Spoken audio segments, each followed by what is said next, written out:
if you were working for someone else, you would figure it the fuck out. So figure it the fuck out. Yeah. I almost just was like, I ain't doing this shit. I'm about to pack it all up. I can't fucking do this shit. Yeah. Go to therapy. Y'all heard her. Go to therapy. No notes. Go to therapy. Hey y'all, welcome back for another cup of conversation. Where we have conversations worth having. I'm your host, Coco. My lips dry. I need some lip gloss. Girl, did you stop my perfect intro for this?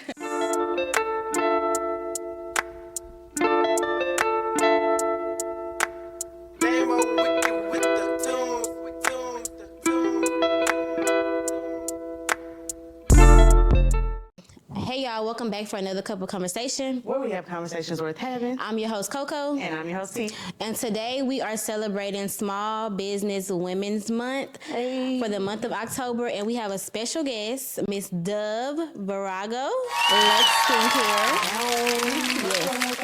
Yes. Welcome to the couch. Yes. The chairs today. Cheers. Oh yeah, we switched it up a little bit. Yeah. Cheers now. Let me just say this real quick because I want to give Miss Dove her flowers. Like immediately when we seen you on stage at the last event that we seen you at, we were like, we got to get her on the show. Like she is what we've been looking for. We have been strategically like saying like, okay, we kind of new to this. We just made a year. And so then we were not even as close as we were to a year as we are now, of course. But we were like, okay, well, we gotta get some meaningful guests. And like we have been talking about what a meaningful guest looks like. And when we heard you on stage, we was like, that's the guest we trying to look for. Like we looking for that type of guest right there. Did you be surprised just because you have a platform, how many people just offer themselves, but not many people really think about what it takes to come on here and like talk with value, some value and some information like behind it. So we appreciate you and your knowledge and your poise and all that good stuff. Yes. Thank you. Got it together, girl. Thank you very much. Oh my gosh. So just tell us a little bit about you, your business, and how you got to here today. Okay. Hello again. So my name is Dove, and yes, I started Virago Lux Skincare a little over a year ago. So we sort of started business almost around the same time. I would say. I would also say that when I saw y'all at the event, I didn't think that y'all had just kind of started. Really? So kudos to you, and the fact that you made a year. What they do? That's a big compliment, you know. But yeah, I started this business because of my own need for skincare. So I'm from New York. I'm from Brooklyn, born and raised. Okay. And when I moved here about 3 years ago, my skin was out of whack. Like it just was like, I'm not used to this all heat all the time. Right. I'm going from 4 seasons to 1.5. Yeah. So, really. and then at the time, I bartended a little bit when I was here, and so they wanted a beat face, honey, and I was like, oh my God, it's 1,000 degrees out. Right. And my skin was already unhealthy, and so I was putting makeup on top of it to cover up the hyperpigmentation, breakouts, and then having to wear makeup in the hot heat because I was very insecure about my skin. And so I was just like, I tried the high-end stuff, I tried the traditional stuff, and I just couldn't find anything that worked. And when it did work, it wouldn't last very long. Right. It would stop working after a while, and then my face I've had the same issue. Right, and then my face would go right back to where it was. I said, you know what, let me just try something a little bit more natural. And so I did. And I played around with it. I worked on the formula for Pure Essence Face Serum for about a year. Until I got it perfectly right where I wanted it. And these products for Virago Lux Skincare, I make myself. Okay. I posted on Instagram one day. Before it wasn't even a bit. It was just like, oh, this is my secret sauce. I posted on the gram, and I'm like, this is what I made. It didn't have a label. It didn't have anything. And people were like, oh my God, send me your secret sauce. So then I thought to myself, okay, if I send it to them, how are they going to buy again? I got to put a label on it. Right. Put a label on it. I got to have a company. Then I got to have a website. And it all trickled down. And before I do it, I had a business. Wow. And I was like, well, I got to do an LLC. I started that business in about 30 days. Really? I feel like you did the hard part, just experimenting on yourself. Yeah. and that's the part that people want to see before they need the pretty label, the website. Yes. They want to see like, okay, you saying that this is your product and it works. So how do we know that it works? And like you said, you were your first customer. And I think those are like the best type of business where you actually have the results to prove it on yourself. Especially for something like skincare, like body stuff. Like people want to say, okay, if you're telling me that this works, why you don't look like it? Why you don't look like it work? Right. And we will say she has makeup on tonight, but when we met her, she didn't have makeup. I don't think you had makeup on because we were like, when you said your age on the stage, and we were like, we both looked at each other like, she looked good. Like, she is very pretty for real. She's pretty, of course, now, but I'm saying her natural skin is really nice. Thank you. I really do try to focus on that. I mean, I don't wear makeup as much anymore, but you know, because I don't have to. Right. And I love that luxury of not being able to have to wear makeup. And let me tell you, when I started and I made those bottles, I gave them out for free. I paid for shipping. I just sent them out to people. I probably sent out about 20, 30 bottles. Right. And the reason why I did that is because I knew they would come back. And I would have to say 80% of them said, Dub, I need another bottle. Right. Yeah. And You so needed those. Yeah. But I knew that the product was that good. Okay. So Period. talk about that part of it, because I think that we're in such of a microwave era that nobody likes to spend money to make money type thing. Like, nobody wants to see their money go to waste. They feel like the first year of their business, they ought to get something back for something. And anybody who's been in business knows that it's not that way. Like, you're probably going to be working for the first two years without really seeing much of that. So what drove you to wanting to send those products out for free? Like, really just not thinking about the money aspect of it, but hoping for returning clients and people to come back and get your product? I think it was, it's two reasons. One, I felt the confidence in my product that I knew they were going to come back because I knew that these gave given results. Right. Two, I was giving them out to like family and friends and people on Instagram that, let's say, you know, those folks on Instagram you talk to all the time. You've not even met them, but y'all talk all the time, support you. I love that. And so I send, you know, things out to them like, let me just send it to you. Right. You know, I will say though, the trick or the method that I've used is that every time I begin to make money, I put it right back into the business. And it's gotten to a point where the business does take care of itself. However, which is very fortunate. That's a success in its own right. The fact that we've been in business for a year and, you know, it runs itself. Right. So I was able to kind of automate it. Yes. But also, so there are some things that I do invest in, right? So I invest in social media, right? Like, Des is here and Des is amazing. I invest in social media because I'm not great at it. Okay. And so I invest in the idea is that social media will pick up and online sales will get so great that she almost pays for herself. Right. Her services pay for themselves. I also have a brand ambassador and sales rep, right? So when we do vendor markets, she comes along and the idea is that she will be able to sell and pay for her own salary, right? If, don't get me wrong, it doesn't happen right away. So that's where the investment comes in. Right. And so after some time, you would hope that, yes, this pays for itself, but also you make profit. So it's a marathon. And this is what Des tells me all the time. Yeah. Sometimes I'm like, oh, I know I have a good product. Yes. You know, and she's like, it's a marathon, not a race. And you know, too, I feel like that's good that you have people like that in your corner because that's what we are coming up on. Like, we are duo. I'm about to say one woman team, but two woman team basically. And we do everything like literally ourselves. We do our own setup, we do our own editing, like our social media, content. Like all of our content, like we do it ourselves. And like we've been like in communication about like we need a team, but it's really hard to find people that see your vision for with you.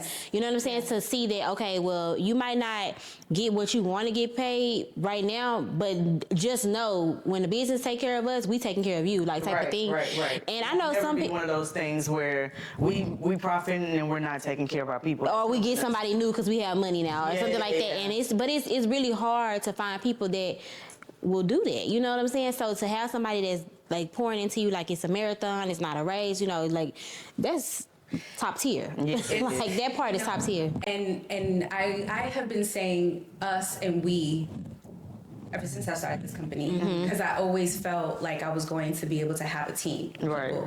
I've been in leadership for about 15 years, and so I've never been the type of leader that says I, or my company, or this. I always say our. And I'm so used to doing that. I didn't even have an hour. You know what I mean? I didn't have I didn't have a. It was just speaking it was speaking because yes, you know, like And I'm just like, y'all, I do everything myself. Everything. And I'm talking about the website, the graphic designs. Now I have help with the social media, right? But before that, it was me by myself. And I'm doing absolutely everything. I'm talking about everything. So even with the vendor markets, right? So my vendor markets, if you haven't seen them, are very elaborate. And I put the time and the details into those vendor markets because at the end of the day, I'm asking you to put something on your face. Right. So I want you to come in and see it as a boutique. And I want you to see that I have paid attention to the details to the point where you can trust my product because I have, dedicated equipment to create this, to manufacture this product.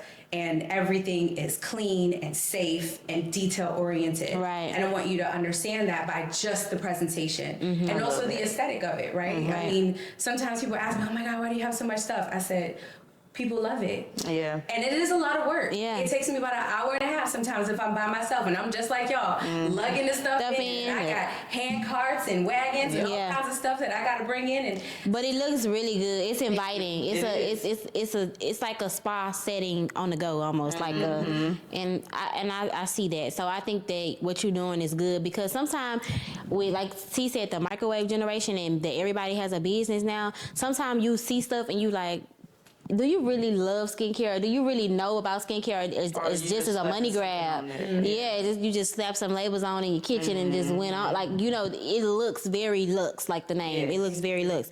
And you spoke about, like, being in leadership for 15 years. Yes. And that was one of my questions. Like, how would you describe your leadership style? Like, what type of leader are you?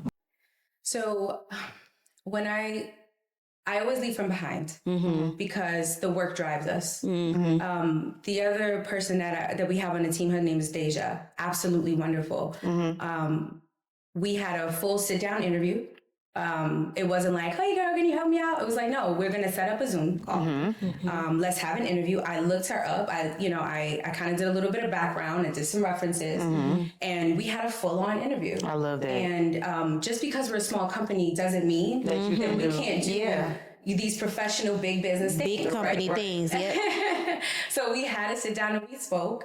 And I was like, she's it. I knew just because I've interviewed so many people in other roles. I was like, she is the person that sees the vision and she has buy-in. And I think that when it comes to leadership, if you can be able to have a team that has buy-in, then you always lead with the work first. Right. I am not a leader. The work is the leader. Right. The business is the leader. This needs to get done. The company is the leader at the end of the day. Yeah. The products are the leader. So if they do well, we do well. Right. And that goes for me and anybody else. Right. So I try to remind folks, if there's ever any moments where I need, in leadership in general, it's nothing. First of all, you don't take it personal. Business is business. But you still have to be ethical and treat people well. Right. Life has to life because that's what it's going to do. Right. And you Every allow time. for that. Every time. You allow for that. So I like to consider myself a leader that believes in that, allows empathy, but I also have boundaries, right? And then you set those boundaries up in the beginning of things so that there's a clear understanding. Right. And also contracts. A lot of people don't really talk about that. But if we have a contract, we are setting everything in place in which this is what I deliver, this is what you deliver, this is the expectation. And everything. Right. And so you can always go back to that. Like I've never had any issues with Virago and our team. But in leadership in general, whenever there are issues, we go right back to that. Yeah. This is our expectation. This is what you said. Right. But is there anything I can do to support you so we can get here? Right. So I'm not automatically coming in with, why didn't you do that? I'm not that type of leader. And I don't micromanage. I love that. It's too much for me to micromanage. But I also understand that some people need different leadership, right? So there's some folks that are like, you could just give me the task and I'll get it done. That's me. Right. But then there's some people who need a bit more structure. This is what I need, how I need it, and when I need it. Can you have it done? And if you can't, let me know. Yeah. So sometimes people need a light touch. Some people need a little bit more touch. So it really depends. And as a leader, you have to understand what people need in order to support. And I think that is how I can, define how I lead a team is by supporting. I love that. I'm glad you mentioned all the good aspects of the way you do it because I've recently seen, and this is going to be my tea topic. Yes, I thought this would roll perfect.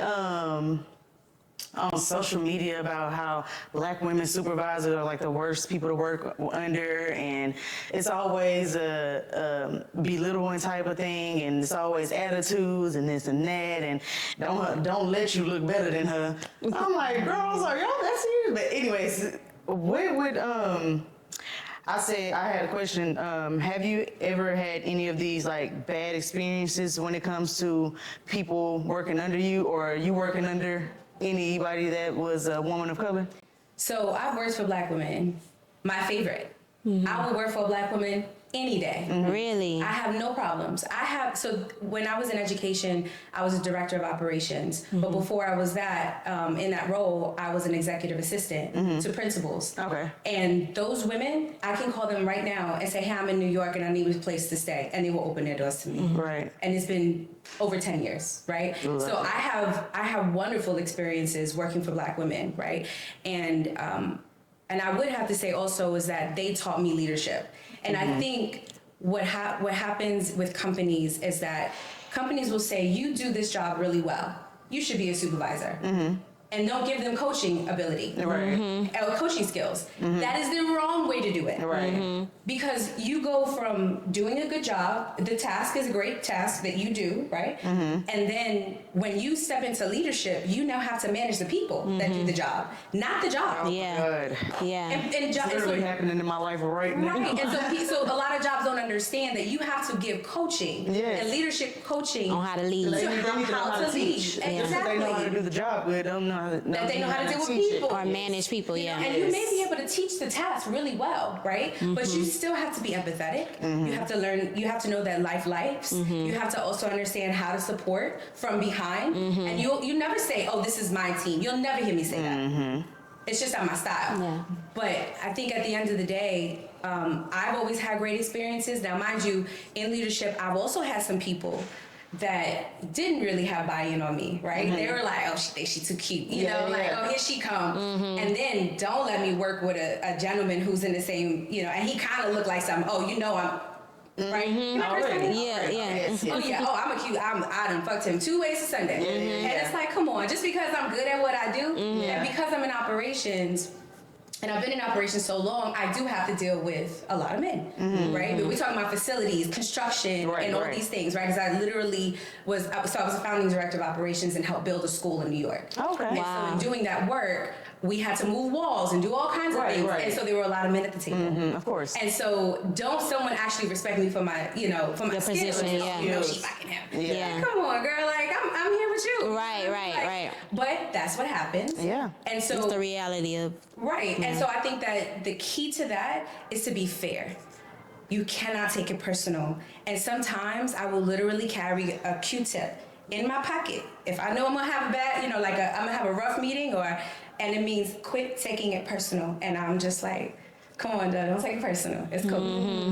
That's a good reminder. Yeah. That is a good reminder. And if you treat people fairly and ethically, and you try to do the best you can by people, and you remind folks that, listen, we are working for the job, for the company, for the good. Yes. Right? So when I was in education, it was a constant reminder, we work for kids. right. Yeah. We don't work for ourselves, we work for kids. And so we have to constantly remind, and so there are some people that many of them I would have to say, they're like, they gave me a hard time at first. Like there was this one woman who gave me a really hard time at first. And it got to a point that a couple months later, not only was she helping, but she was like, staying overtime and bringing her kids to help, Really? in certain things. So I was able to kind of show her, like, I am a genuine person. I'm not, please don't take it personally. I have to do my job, but I'm going to support you and advocate for you the best way I can. Some people have those walls you kind of just got to break down a little bit. Exactly. And it takes time, and you have to allow for that. Right. Because you don't know what they've been through. Yeah. And that's where the empathy comes through. Yeah, I think that's kind of how Have you had any experiences like that? Bad, good? So I really haven't really worked for nobody really like before. I have when I worked. I think the first job I had was like a Dairy Queen. The supervisor was a man. And then after that, I started teaching, but he was a man. And then I left teaching, and so this is my first year back, and I do have women principals, but they're Caucasian, so I don't really have any issues. But what I will speak to is the fact that I was once a woman supervisor of my employees, and I feel like to avoid being the stereotypical black supervisor or the black woman supervisor, I think that I made the playing field too level to where the respect wasn't there. Yeah. I had a hard time because I'm a pretty much laid back type person. I'm like, if you do what you got to do, I'm good. I'm not like I'm not gonna micromanage you. Right. I'm not gonna make you feel like, oh, I'm the boss type. I'm not that type of person. So I think I did that to a default to where the respect wasn't there. Yeah. And I said this before, and I told my dad this, and we had a conversation about this. I personally feel like it's harder to get our people to respect us in higher positions than it is for them to respect other races. Like it's an automatic type of thing. Like, you know what I'm saying? Like I had a situation to where somebody felt like I needed to be at work because they was at work. But you don't know that I'm not at work because I own this business and I have to be here, there, and doing the things that you can't do. Right. But I felt like if you were working for, say, Walmart, anywhere else, you don't know where Walton is. You don't know where, And they don't know his son. Still working. Could be getting supplies, could be getting deals, could be. But and I think that's really your role, is to scale the business up. Exactly. And I think it's just this. I don't know if it's common, like you become too familiar with a person that you feel like you should be treated like they're treated just because you familiar with them. I don't know what it was, but I just felt like it was hard for me to gain a level of respect from my people in my business. And I've seen a lot of this rhetoric came from people that look like us, which was very disappointing.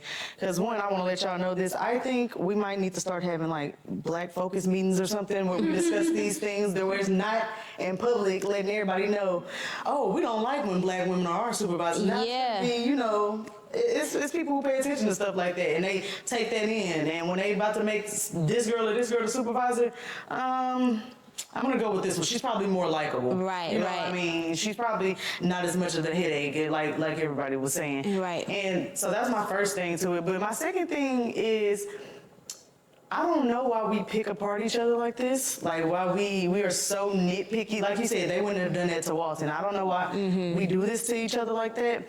It's so bad to us where it's like we are each other's biggest downfall sometimes. Like. Because it's like, why would you get on this internet and say that? Yeah. And then keep it going, and now it's a trend, and now everybody is giving their grievances on black ladies. But I will say this. I do think it's almost one of those things like how people act when they never had nothing. Yeah. It's like when you become a supervisor, you like, oh, I'm the shit. Now you do, like, and that's okay. But I feel like sometimes, like you said, you don't know how to handle it if you just coming from a place where that was never your norm. You know what I'm saying? So I find that it is truth in that, because like I've heard stories like of peers or my mom I'm not discrediting their feelings at all. Right. I just think they're like, one, let's not talk about it in public. Let's not talk about it in public, because you calling it. Right, Because you probably had a bad white man that was a boss too, and you ain't out here slurring his name. Right. So I just think it's one of them things that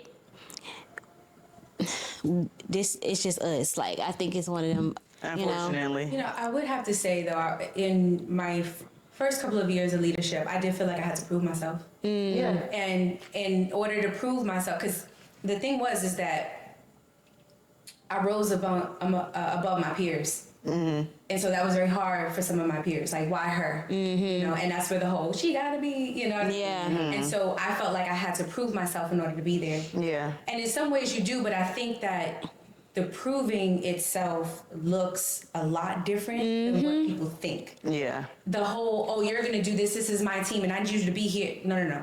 Not barking orders at someone. Yeah. Right. It's not the way to prove yourself. The way to prove yourself is to be there before everybody and to stay later. work the hardest. If it means picking up a piece of paper or scrubbing the walls and then making decisions in the meetings, then that's what you do. Yeah. Because when people start to see how dedicated you are, once they buy into you as a supervisor, then they will help, then you refocus that buy-in to the work itself. Right. Yeah. And so at first I did feel like, oh my God, I like have to prove myself that I'm this person. But I really found that the best way to get to folks was vulnerability. Mm-hmm. There's power in vulnerability. Yeah, very much so. But because you don't want to get too familiar, like you mentioned, mm-hmm. there is a thin line. Mm-hmm. So it's okay to say, when you mess up, you got to say you messed up. Yeah. That's where the vulnerability comes in. Mm-hmm. And you say, you know what, that's okay. I messed up. I'm really sorry, guys. How can I help? What can I do to make it up? Mm-hmm. And I remember there was meetings in which I promise you, I would do these operations meetings, and every single time I had a meeting, someone had a problem. It was one person, he would always count me out, like always call me out. But I said, you know what? He keeps me sharp. Mm-hmm. Mm-hmm. And it wasn't personal. Yeah. He was just like, I want to make sure I do a good job. So you need to set me up for success. Right. He was right. Yes. Mm-hmm. So every time I looked at something, I said, I think Hunter's going to say something. Mm-hmm. You know what I mean? So I know Hunter's going to say about this. And he kept me honest. So I said, you know what? I took that. And I was like, let's see. But look, he made me a better leader, right? Because I was able to cover all the things that I didn't think about. And I had to think from his perspective so I could already have yes, yep. So, and then sometimes he would come up with things that I didn't think of, and he kept me honest and then I'll have to be vulnerable and say, I didn't think of that. Yes. Good catch. So you have to be able to say those things. So when if you're walking around acting like you don't do anything wrong, and you already have this role, and you may have risen above your peers, it's like, oh, she don't do it wrong. I'll find something she does wrong. Yeah. But if I'm telling you, hey, look, I did this wrong, and I'm really sorry, I'm gonna do better, and then you do better. And then the biggest part is also in leadership. If you say you're gonna do something, fucking do it. Do it. Gotcha. And if you can't do it, say, hey, I fell short on this. Yeah, that's what I seen in my office. I have a white woman supervisor, and I feel like she like what people were describing about the black ladies, like you said, just always acting like she's never right. I mean, never wrong.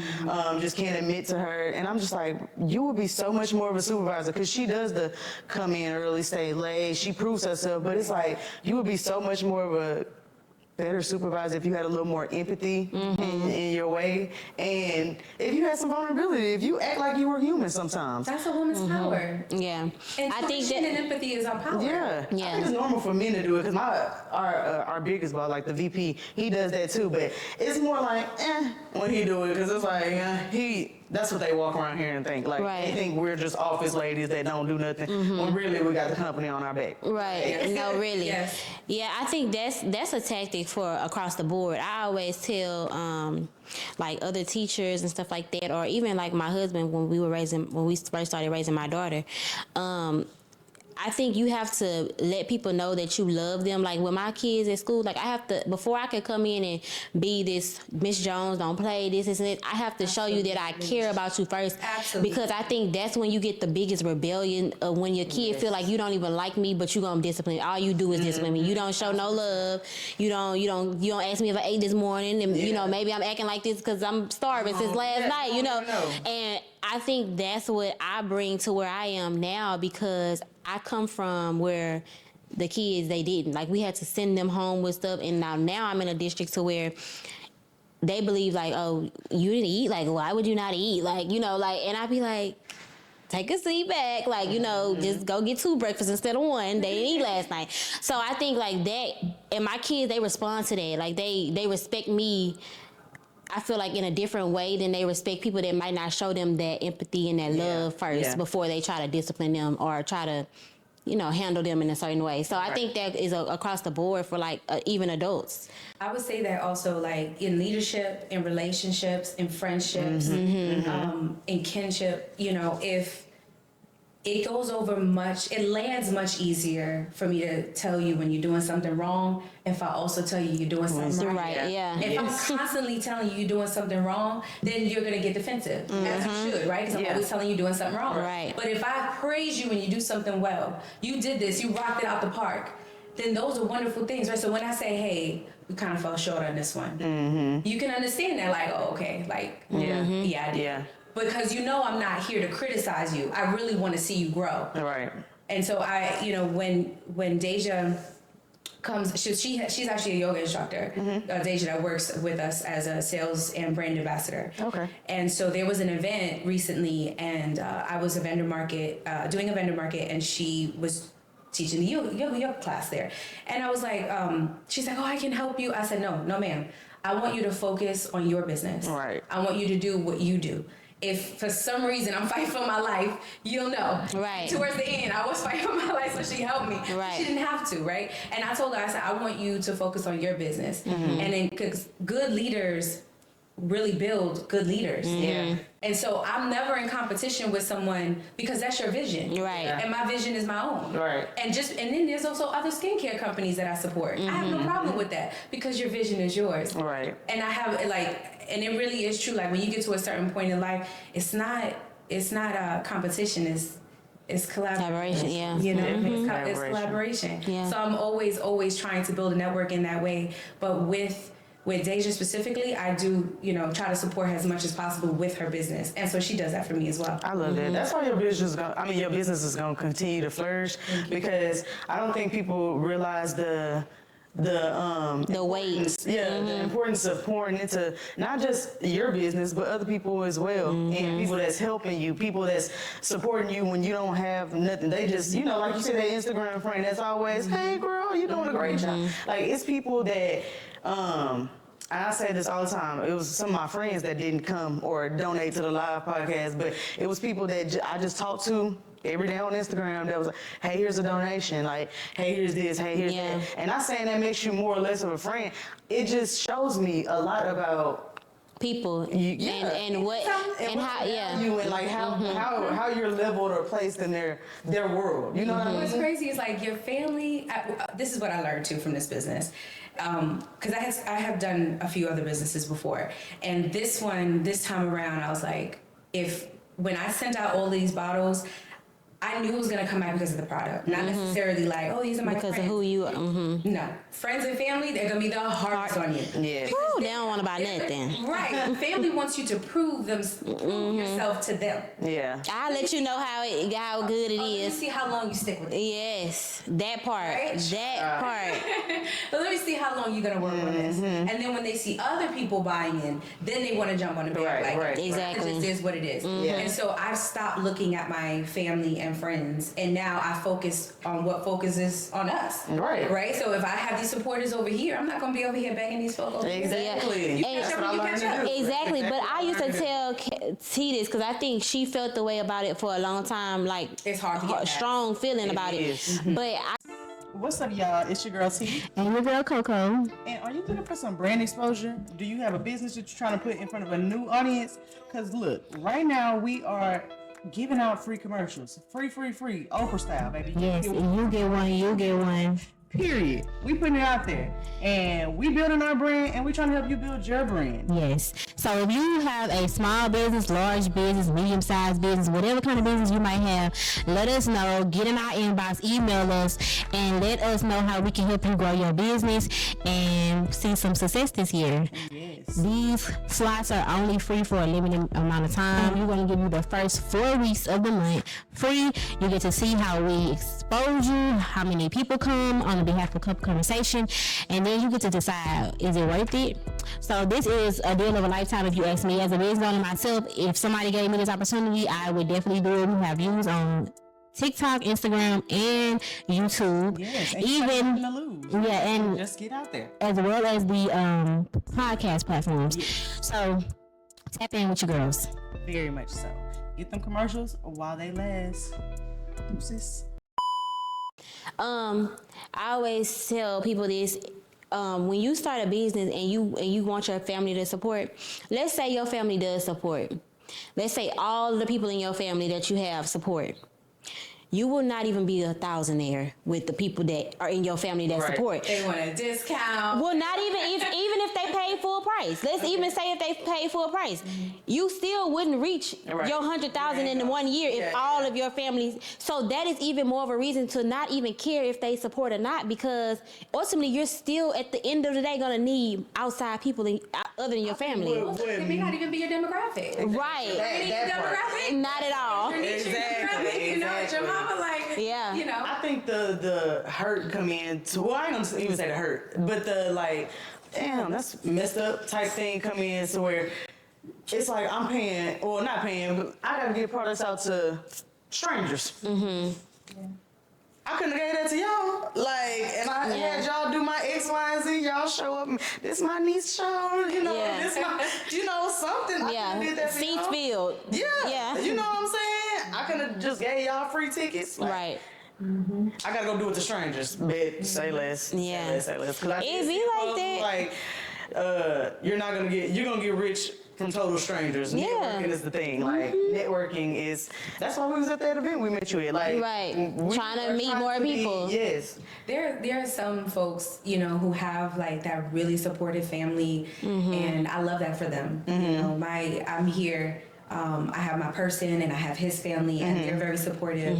But my family's back at home in New York, so they can't come to vendor markets. Yeah. Like, my mom actually flew out. That's when she was at the event. Yeah. Oh, she was? Yeah, you don't remember? No. She looked just like I'm about to say, no, right, I don't remember. She was sitting on the side. I think she even said something like, yeah, that's my daughter. Yeah. Oh, yeah. Yeah, she did say that. Yeah, so she flew out because that's why I was like, Mom, I'm gonna be on this panel. If you gonna come, this is what you come to. Yeah. You know, so, but you know, if there's people that have that, then, you know, I love that for them. Right. Like my dad, he lives in the Philippines, and he keeps me going. Like, you got this, Fortune 500, you know, like, he keeps me so pumped. I love it. You know, and, but I have to say, like, if you expect it, that's where you get hurt. Yeah. It's really hard because now they're set up for failure because they don't know that they're supposed to move like this. Yeah. Right. Yeah. Easier said than done. Right, I'm right here with you because some people I'm like, you don't support me. There's some people that I'm like, You just know. ass. Like, Right. come on, man. Like, Yeah. But, you know, we have to know that, like, some people fighting with stuff that we don't even know. Yep. Yeah. And so that's what. And they don't know how to show up. They don't know. That's another thing. Some people don't even know how to show up. And like you said, you setting them up for failure because they don't know what you want out of this. Like, they think if I share every now and then, she'll be all right. She'll like that. Right. You know, wouldn't she? Right.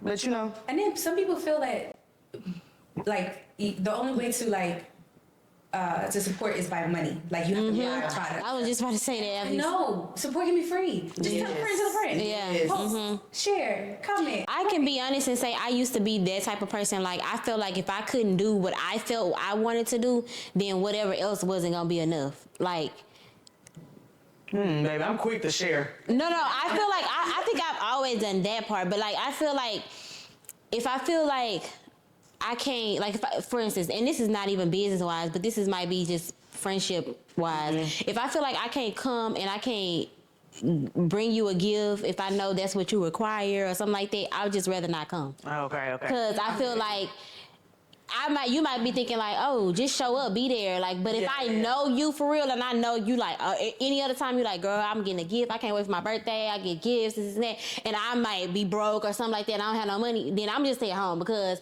you might say in the hindsight, oh yeah, you just should have showed up. But I know you and I know that's what you like. So I feel, expectations. you know, I feel like I can't meet that. So I mean, what you can do is just say, hey, look, I'm coming and I know I want to get you something, but I just wasn't able to get Right, you. right. Do you still want me to be there? Or can I make it up to you and get you something later? next week? And then, you know, and then put a little calendar reminder so that you get that done. You know what I mean?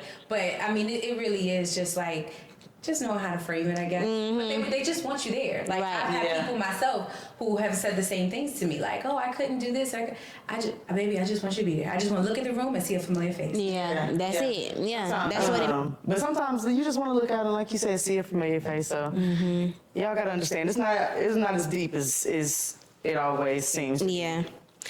I wanted to talk about funding because we got you on here this small business, women business month. And that is like one of the things that I think not even only women business deal with, but businesses, period, especially small businesses that start, smaller than just being able to go in and walk in and get funding. So how has that been for you, like funding wise? So I've actually been self-funded.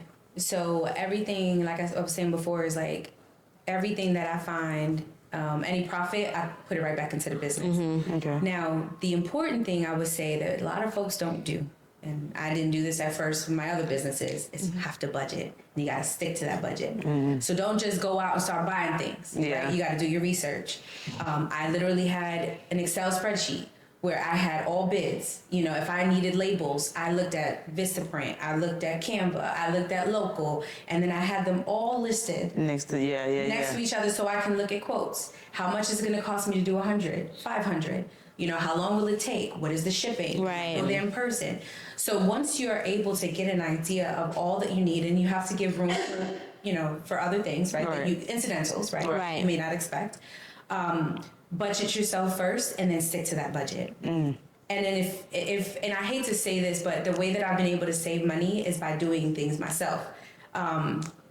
It's really difficult sometimes to do it all yourself, but there are some things I'm willing to relinquish. Social media is one of them. Yeah. So every time I'm able to I stick to that budget so that I know I can afford this vendor market. Right. So when I go to this vendor market, I have a goal in mind of what I'm going to make, and I'm going to make it.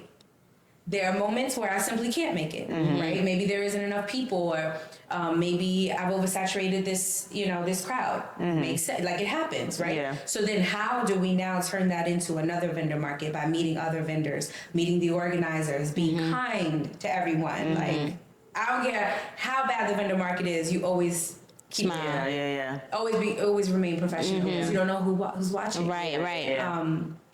And so I've been strategic in making sure that each time I'm putting more and more back into the business so I can scale. So it's been it's been slow Right. now, but I am looking forward to getting into, business loans and things like that. But I needed to be smart. I needed to make sense. I'd rather go with a grant first. And so I want to find a grant writer. And so the idea is the grant writer pays for themselves. See what I mean? Like, Yeah. And I understand that there'll be an investment there, but that is the idea. Right. So I can be able to get those grants and then move on to that. But I will say, for folks that have small businesses, it is so important. Yes, you have your LLC.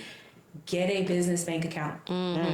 Get a business bank account. Yes. Separate those finances. Yeah. So you can look at your budget and you can see what you're spending, what you're getting in, how much do you have to spend for your new product or for your new service, or the things that you want to do. Hello again. So my name is Dove, and I started Virago Lux Skincare a little over a year ago. I started this business because of my own need for skincare. And these products for Virago Lux Skincare, I make myself.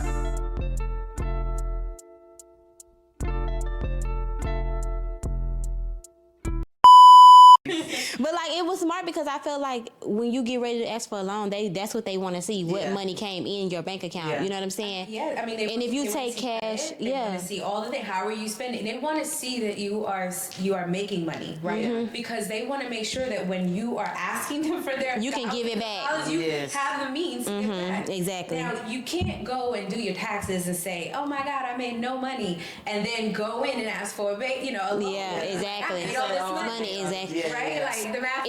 It's either you want to be wealthy and you want to build wealth, or you don't. Because I think people have the mindset like that, like, oh, I want to get all this money back for my taxes and this and that, but then at the same time I want to be able to buy this $400,000 house. Yeah, I think you gotta be focused on one goal. Like, you can't be on food stamps and want to be wealthy at the same time. Like, that's why I feel like I'm getting out of that what they call the broke mindset, or like the poverty mindset, because thinking you can get away with certain stuff like that, and like thinking you could just weasel your way through the system, even though this is my disclaimer, I definitely think they do it a lot, and they have it down to a science. Yeah, they do. Nobody telling us about. Yeah, but because the system it's you know what I'm saying, it's holes, and it's made to be worked around, because I don't think nobody's working through it, because there's some people working it from the ground, getting their 401ks, been working that job 60 years, some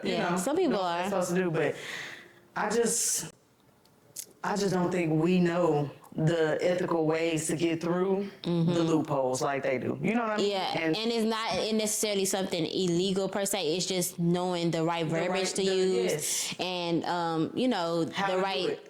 Yeah, The how to write. processes, yeah. I think that's what the grant. Yeah, we're not. We're not taught these Yeah, things. it And that sucks. kind of goes back to us not just knowing financial things and anything about Being financially like, literate. Yeah. we know how to file them to get them taxes for them babies. That's it. Yeah. I'm like, And what I would say too is that when you build a business, you have to constantly be learning.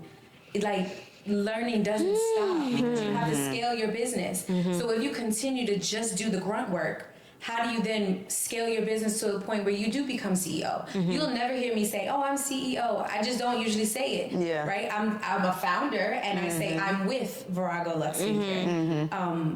And so when we're talking about like doing the grunt work, that's the hard stuff. yeah. But we have to get out of that. Yeah. And that's where you have to trust someone. You put the right people in place, and you trust someone to say, "Hey, I'm gonna let this person do this," right? Like Des and I have this great partnership where she has my passwords and all that. She takes care of it, you know what I mean? But I trust her to do that, right. And so when you are able to trust people and do the things that you need to, then you can scale up and do the other things like how do I get more product? Right. How do I find that grant Right. writer? How do I get into retail markets? You know, so Yeah. that's the stuff you're supposed to do. Right. And I was just telling my friend this because he started an organization and he is starting another organization, kind of mirroring the two, but they're two totally different organizations. And I was just kind of giving him a little advice. I'm letting him know you can't handle this one like that one. We all have had businesses, and I can't handle my makeup business how I do the podcast, or the podcast how I do this or how I do that. Like Right. everything has special instructions and like A way you around never it. stop learning. Like Coco had a whole business, I had a business before this, but when we got in this business, we both had to go back to the drawing board a couple times because Yeah. we had to realize, like you said, we can't do everything. We need to find out what our strong points are, what we're good at, delegate ourselves. We still working on a budget and because baby, we just be, you want to pay for this? Go ahead and pay. We're gonna split it down the middle. Let's go ahead and send the funds. And like, I don't even know what we spent on this so far, which is crazy.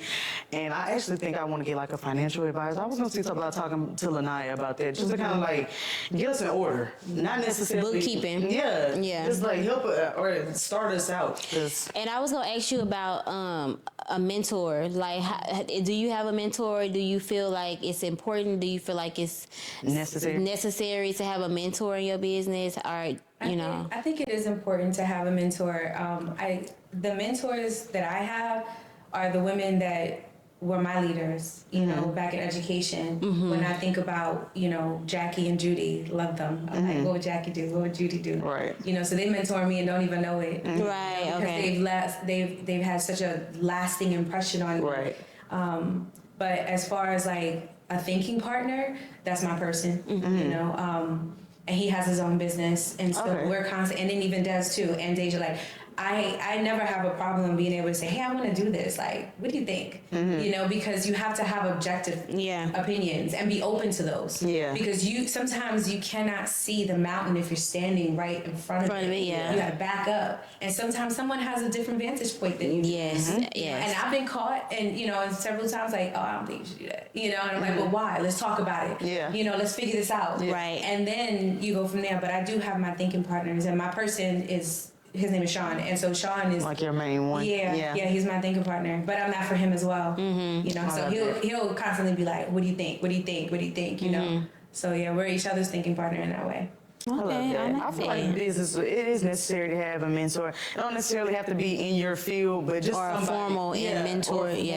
Just somebody that, like you said, you can talk to and open your mind to. I think that we do a good job of that in our business. I know at the beginning it was a little rocky because we were still trying to figure out like if this was something that I wanted to do or if this was something that you wanted to like co-host on and just kind of be like partially a part of, like, or we was gonna do this 50-50 and be like. So I know we did have our like ups and downs with that, and I think really the communication is what worked it through. Like just us saying, okay, what needs to be done, and we talk about this all the time. Like people have seen us go through the worst of it on here, but it wasn't. I don't know why we always say it like that. It wasn't as bad as we be making it seem. I mean, Oh, you don't think? working together, so it couldn't have been that bad. Exactly. Yeah. Yeah. People go far. Yeah. Well, I guess I always say it because, I always say it's bad because like I told T, I had never had any type of disagreement or uncomfortableness in a relationship or a friendship or a business partnership. None of it. So that was probably the worst of the worst for me. As worse as it got for me ever before, but I would agree also that it wasn't as bad as I guess what other people might experience or something like that. But yeah, I think having a mentor is good. I asked that question too because in my business, before I closed my spa down, a lot of people were telling me, you just need to get a mentor and do this and that. Mind you, I have had a business mentor. She was not necessarily a mentor, or they both were not necessarily a mentor that was in the spa industry.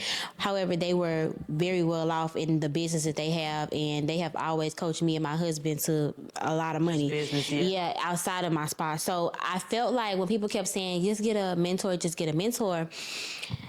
I felt like first of all, I didn't know where to start with that because I felt like everybody was a mentor, especially after the pandemic. Everybody was like, I can help you get 100,000. I can get you 6 figure. I can get you this, and then all you got to do is get your LLC. And I was like, I didn't want to be in that, and I didn't want to have to hurt nobody about my money because if you ain't giving me what you promising me, that's gonna be a problem for me. And I had seen it happen so much with people that I was like, I don't know if I really want to do the whole mentor thing. I feel like what I have to ask is not anything that I need somebody to pay somebody $5,000 to ask them. Right. You know what I'm saying? Like you said, you have your person, and me and my husband. My husband is a very good businessman, and so I feel like the things that I ask him, he can always answer, and it always would guide me to the right. Even just to have my spa as long as I did, it would always guide me to what to do. So I always felt like a mentor is cool, but is it just somebody that's like glorified? Cheerleader. Yeah, cheerleader. Because when you think about it, like even when I've been to like conferences and stuff like that, like it's always just motivation, really. And I just always felt like I just couldn't. Yeah, I know, and I just felt like maybe I was missing out on something though because I never took the initiative to like pay somebody like that. And I was like, maybe I didn't know because. Do I need somebody to just say, just keep going? No, I need somebody to actually put things in place for me. You know what I'm saying? Yeah. And so I just always wondered, is it necessary? If you wanted somebody to put things in place, it sounds like you needed someone to do operations. Exactly. That's what I needed. And you know, the thing about it is, I just wish that was easy to come by. I mean, we almost done now. Okay. But I just felt like that was never easy to come by. I think if someone is looking for a mentor or coach, it is very, very easy to get scammed. Very easy. But like with everything, right? And they're getting good too. So you have to be patient, do your research. The right mentor is going to give you the space to make a decision. They're not going to pressure you. Oh, you got to make you got to make a payment right now. Right. That person is going to want to pour into you the way that you need them to. Right. You're going to know. And then one thing, like I said earlier today, is like one of the things we have on our side is intuition. And we know definitely got that. When you have that vibe with someone where it's like, I think I need to work with them. That's the person you work with. Yeah. Right. Put it out there. And hey, they might say, look, I can't really do it right now. Okay, no problem. Right. You can also support and be around them in other ways. And one of the things I do to get motivated, and I do this before, I did it today. And then also before vendor markets, is because first of all, you have to have this energy. Right, when you're selling, I can't be like, hey, you want to buy my shit? Like, I have to like, hey, so this is our natural skincare, and you got to be ready for it. You got to be ready, right? For the sale, right? Because the thing about small business is that you have this unique opportunity for people to buy into you. Yes. Nobody knows, like, do you know the owner of Clinique? No. No. But you know the owner of Virago. You can touch me and say, hey, I really like your stuff. I love it. And so in order for me to capitalize on that, I have to treat you like gold. And it's always customer service forward. And so for me to have that energy, I go to YouTube, and there's certain motivational speakers that I absolutely love. One of them, Zig Ziglar. He passed away. Do y'all know Zig Ziglar? Yes. My mentor put me on him. She loved him. Yeah. Love him. And one thing that I have been doing that he always said, the way that you get what you want is that you got to help other people get what they want. And so that's how I build community. And that's how it doesn't ever, like, I have no problem supporting other people, you know, and being able to say, hey, I want to work with you. I'm going to collaborate. Right. But no, I have to have that energy. And so I go to YouTube and I look for Les Brown and I look for, you know what I mean? So certain people to get you. yeah, and to go there because people want that energy. They don't want to sit here and, you know, see you down. You got to bring them, you know. The energy, yeah. That's true. Because remember I sent you that video on TikTok when the lady was just saying, like, it's important to build yourself up as the brand first. You have to be the excited one. You have to be the one that looks the part. Like we were saying earlier, you have to sell your own product with your, you have to be your first clientele. You have to be your first, you know, person that buys into this. So you have to be the brand. That's right. At the end of the day, it ends and starts with you. I tried not to be the brand for a while. I wanted it to be faceless. I think you have to be at the beginning, for sure. You can definitely go faceless, and I hate that a lot of like our black-owned businesses, when they go faceless, they go like sell over, and now the product ain't the same, and the ingredients are different. I seen people talking about that, like about Mael and all that recently, but I say that to say, like, I think the face is important. Like you said, it's important to know, like, it feels good to be like, oh, I know her. Yeah, I know who made this. I think that's true, but I don't like that that's true for us. I feel like we have to do that, but I don't feel like a lot of businesses that start that are not black-owned business or minority-owned business have to do that. I feel like they able to put out a product, they have the backing, they have everything, and they don't have to get on there and show their face. We don't know who owns the company, and that's what I would like to do. The next business that I do start, I would love to have a faceless business. Now, yes, I'm gonna be the owner, and I'm gonna be I'm not gonna sell it off to somebody, and you don't know what they're putting in it and stuff like that. And I want to be a hands-on in it, but I don't want to be the social media. I don't want to be on any billboards. I don't want to be on any flyers. I don't even want you to really know, like, type thing. I would love for you to know that it is a minority-owned business or a woman-owned business, but like, I wouldn't want you to know that it's me. So I sometimes don't even say that, honestly. Yeah, well, right, that's like true. This, who would you send? Like, well, like this, yeah, I'm not that you don't know that I'm on that's the what I mean business. when I say, like, no one. I think she's talking about like just being in the mix of the business, like the brand, the face of it. Well, meaning I don't want to always do the Just social media, right? Yeah, that's what you want in the campaign. No, I don't want to have to do that. I'll do it because you don't want to get on there doing like, I'm doing my skincare routine. I like that. I want to be the person to do that, right? I want other people to see, like, no, other folks love the product too. Right. And I do see what you mean on your end, where people, like, their logo is themselves. Like, you know what I'm saying? Like, that wasn't something I wanted to do. Yeah. But a lot of us do that. Yeah. You know, like, oh, I want to be the face. And, like, there was this one company I saw, and I literally didn't know what she sold. I just knew what her face looked like. Like, that's crazy. The name of the company didn't even match her what she sold. It was just her face, you know, and I learned, like, we don't have to walk around and say we're the owner, CEO all the time. You can just say, like, hey, this is my company, and people will know by the time they have a conversation with you what your role is, or they'll just simply ask, right? You know, so. I agree. So we have can we all agree that we do not need to put our face on the logos? Like, can we stop the brows by, the beauty by, the braids by? Man, I was one of them. Listen, I speak from truth. Okay. And I'm saying, like, hey, we probably shouldn't do this because I've done a lot of stuff. Right? So please, don't come for me. Like, for instance, yes. So I used to sell jewelry, and it was Virago by Dove. And I'm like, and then, you know, when I did very well with the business, I made my money back and everything, and I was like, okay, I am done with this now. And when I was done with it, it was just like, okay, when I start this Virago, I'm like, yeah, you didn't even have to do that. You got a unique name.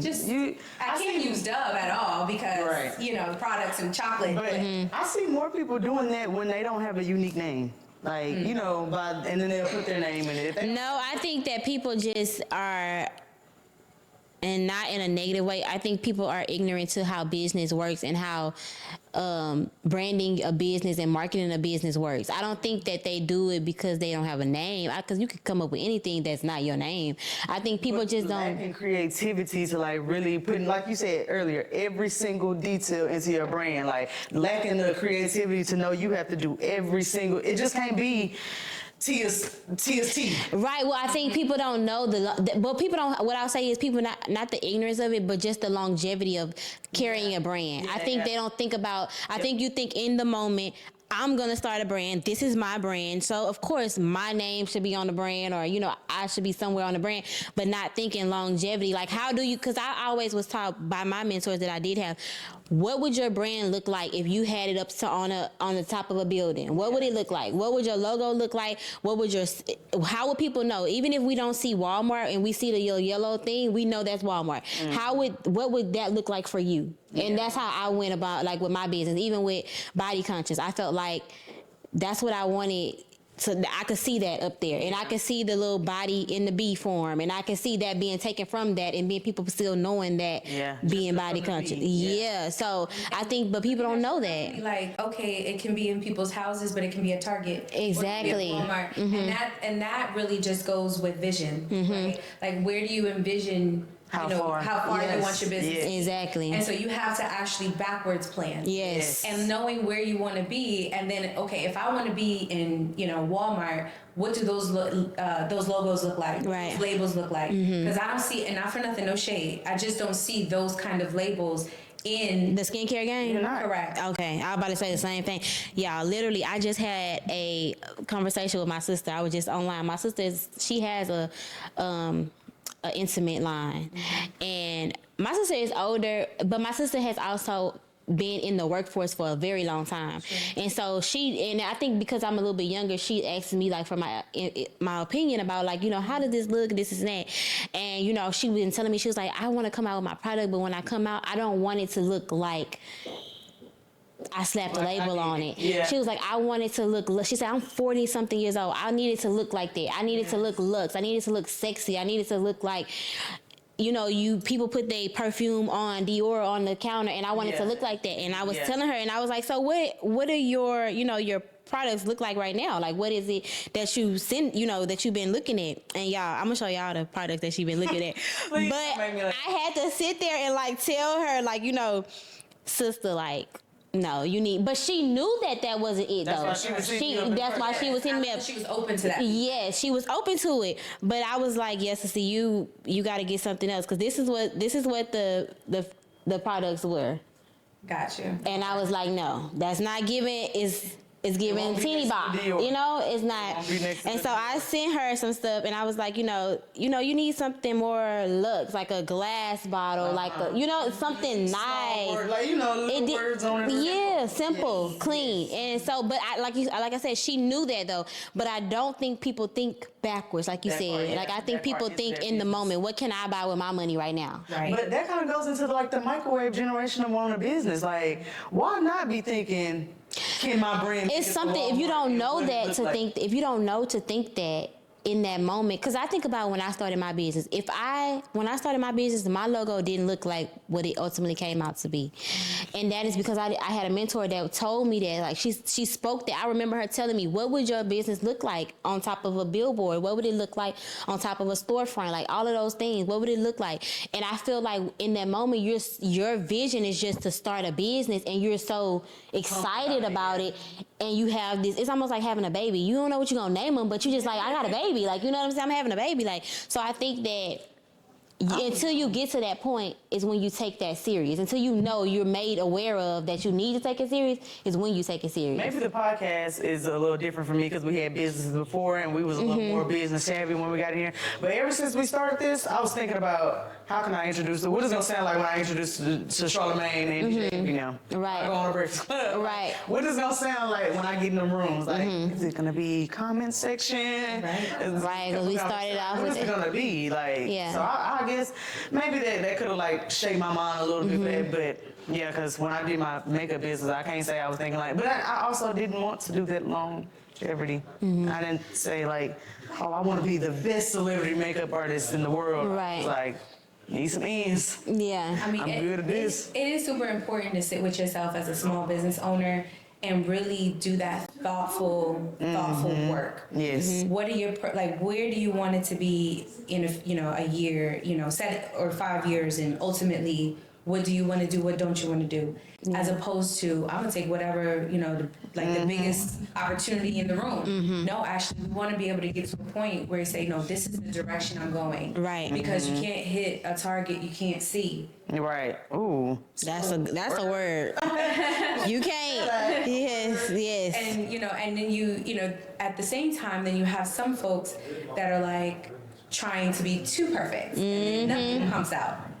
And then when you think about that, it's like, and I get like that too. Yeah. I'm very, very detail oriented. Yeah. And I'm the type of person where it's like, if it's not good enough, I'm not putting it out. I'm not putting my name on this. Right. It has to be done well. Right. And then I have to think not just would I like this, but are my customers gonna like this? Exactly. Right? And so sometimes I can get stuck in this cycle where I'm like, I'm gonna wait. And one thing I always say to myself is the only way to learn how to play the piano is to play it. Yeah. I just have to do it. Yeah. And I'm gonna hit some bumps along the way. Yep. But I'm gonna tell you, every time I have made a mistake, I have learned from it. Yes, every time. I have learned about myself, my business, or my customers, or my money. Right. I have learned something. So I've been able to do, within a year, I've done over 50 vendor markets. So I'm busy. Yeah. Oh, yeah. And I still have my 9 to 5. And I still have, my person's business, and I do pop-ups with him 3-4 times a week. He's a caterer. Oh, Really? Okay. He probably stays busy. Yeah, so he's always cooking. So, Okay. And I'm out there with him. Okay, I love that. So I love that. we're constantly working all the time. Okay. And so whenever there's a vendor market, for instance, that didn't go well, I always learn something. Like maybe windy days are not just not for me, right? So I remember to check the weather because I've had that before. Yeah. I fought with myself one day and I was like, I almost just was like, I ain't doing this shit. I'm about to pack it all up. I can't fucking do this shit. Yeah. One time I was like, I'm done. Really? Do it no more. Not the business itself, Right. But I was out there. I The was mark- really late. yeah. And, I bought a tent and didn't put the tent up first, and so I was out there on a windy day trying to put a tent up by myself. And all my stuff was blowing all over the place. And I said, you know what, Dove? If you were working for someone else, you would figure it the fuck out. So figure it the fuck out. Yeah. Because I'm gonna go through the wall for somebody else. Yes, exactly. Right? I'm gonna make sure I get it done. If I said I'm gonna do it, I'm gonna do it. Yeah. Why am I not doing that for myself? Exactly. So I sat there and had a little talk with Jesus. And I was like, okay, if I worked for so-and-so, you get it done, so get it done for yourself. And that's what I buckled down. And that day I learned, 1, check the weather. Make sure it's not a windy day. Exactly. Right? But 2, this business, this work, being an entrepreneur, is a lot of mind work. It's a lot of mental work. And that's where your mentor comes in because they help and remind you of things. Right. So I'm not going to say that mentors are not good. Yeah, right. But choose the right one. Right. Exactly. And it's really much, I'm a boxing fan. Love boxing. And I go to therapy as well. So I've been in therapy for 3 years. Go to therapy. Y'all heard her. Go to therapy. No notes. Go to therapy. And so I like to think of boxing and mentorship is very similar, right? Like you can be in the ring and at the end of the day it's you. But then when you go to the corner, you need somebody that's going to talk to you. Yeah. Keep you in the ring. Keep you in the ring. How to fight. This is what you do. Keep it left up. Make sure you block what's They right. can see what you can't see. Exactly. And then you go back in the ring and take what they gave you. So I think there's a benefit of mentorship, of course. You just got to choose the right one who could get you together Right. 30 seconds or less. I love that. Same thing with therapy. Same thing with therapy. Oh, Yes, yeah. definitely. No, that's super important. So the last question I just want to leave off with is, what do you hope to leave behind with your business? What kind of legacy? What do you hope to impact the community, or how do you hope to impact the community? So the way that we're impacting the community now is that we both, Sean and I, we take 10% of our business profits and we purchase items like sandwiches, meat. Well, we put sandwiches together and do like lunch bags, and we give them out over at Mets. Not Met. I'm thinking I'm in New York, at Minute Maid Park. Okay. And so we give them out to the homeless and unhoused. And so that's the way that we like to give back. One of the ways I would also like to give back is being able to do toiletries and be able to, because I'm in skincare, right? I want to be able to take care of someone's skin. Yeah, so I want to be able to continue to help the community in that way. Right? I did it back at home. I live here now, so that's what I do here. As far as a legacy is concerned, I want to continue to bring organic, vegan, luxury skincare. And I think that there's a white space for luxury skincare in the way that I'm doing it. So I create these items. I have aloe in the products, and I cut the aloe, scoop the gel out, infuse it with oils. That's a luxury to me. Right. The chemicals and all that, again, there's a place for everything, right? I'm not putting down. What works for you works for you. Right. But I think that there's something luxurious about artisan, handcrafted From the earth. skincare from the earth. Yeah. And it doesn't have to be wrapped in burlap. Yeah. You know what I mean? Like, and because I'm not really a fan of it, you know what I mean? So, but I think that it can be luxurious, and I think that looking at skincare a little differently is what I hope to bring to skincare. Right. I love that. That's very important. Yes. Especially in our community. I think we're so ignorant to a lot of things. Yeah, and we look for a quick way out sometimes. Yes. Some of us, we look how to do something the quickest, and I think that part of what your luxury is the luxury that I desire to reach, and that is not having this idea that I'm always on a race to do something better, to do it again, or to do it the best, or and like you said, it's not always about getting things getting your skincare fast and chemicals and this and that. And I think that I have lately been like finding that just like literally just sitting in yourself. Yeah, you sitting in yourself and just sitting in like where you are and actually taking it in, because I find we just move a lot. We go a lot. We do everything a lot. And I just feel like sometimes it's okay to just not be a lot. And I think we have gotten so normal with everything being a lot that we just like, oh, it's okay, it got chemicals, oh, okay, it got this, it got that, you know what I'm saying? And I think that it's good to know that somebody is still sitting at home and saying, it's not a lot, but it got a lot of impact. You know what I'm saying? It means a lot. And I feel like I would be able to receive that a lot more. And like you say, that's the luxury part of it. Yeah. Like having somebody that really cares about you enough to do that. Right. You know what I'm saying? Because the truth be told, like you say, we're not knocking anybody at all. But these companies, sometimes they don't do it with the care. They do it with the dollar behind it. You know what I'm saying? So to know that, yes, she got to do it with a dollar behind it because that's her business, but you also doing it also with the care. Like I feel like that is... You don't find it. It's foreign. You don't. Yeah, it's foreign. It's a foreign thing. Like, and I hate that that's foreign. And as a lot of stuff, we always talk about just different stuff, like the lack of community and the lack of, togetherness that we have because we're on this rat race all the time. And so, just to know that your product is speaking to move away from that, I still want to be able to provide, even if we scale, right? And say this huge investor says, I want to, I'm going to give you a PO for X amount of dollars. Right. I still want people to have that small batch feel of our products. Yes. So do you think that's possible? I think so. You think so? Okay. I think it's possible because I believe it. And it's not just me, right? Like I can sit here and say, oh, I have this great product and it doesn't work, right? Believing isn't just it. You got to put the work behind it. Right. But I know that, these ingredients work. And so I have a lot of integrity behind my product. So I'm giving you 100% organic product, ingredients. I'm giving you all natural, and I'm checking these labels. I'm sourcing it. I'm trying to be as sustainable as possible. Right. But if I'm, shopping around and I get my ingredients and they don't have organic, I don't get it. I have to wait. So that's the integrity that I want, that I hope that my customers trust in and know that when they buy Virago Lux, they have, that luxury that they can be assured that it is organic, it is natural, and it is going to work. It does. I love that. I really do. I do too. Y'all make sure y'all shop at Virago Lux. Yeah. Like it's. I know it's. I'm finna get you some. I'm about to say no for real. I have some for you. Look, listen. I just got on my skincare tip. We've been talking about trying to wear this makeup. And I don't wear makeup to work anymore I know that's right. because I've been.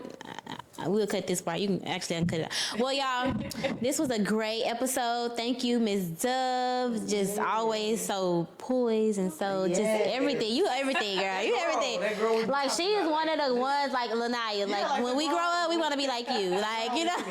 Yes. It just gives grown. More, so I feel Yeah. All right, y'all. Until next time. Bye.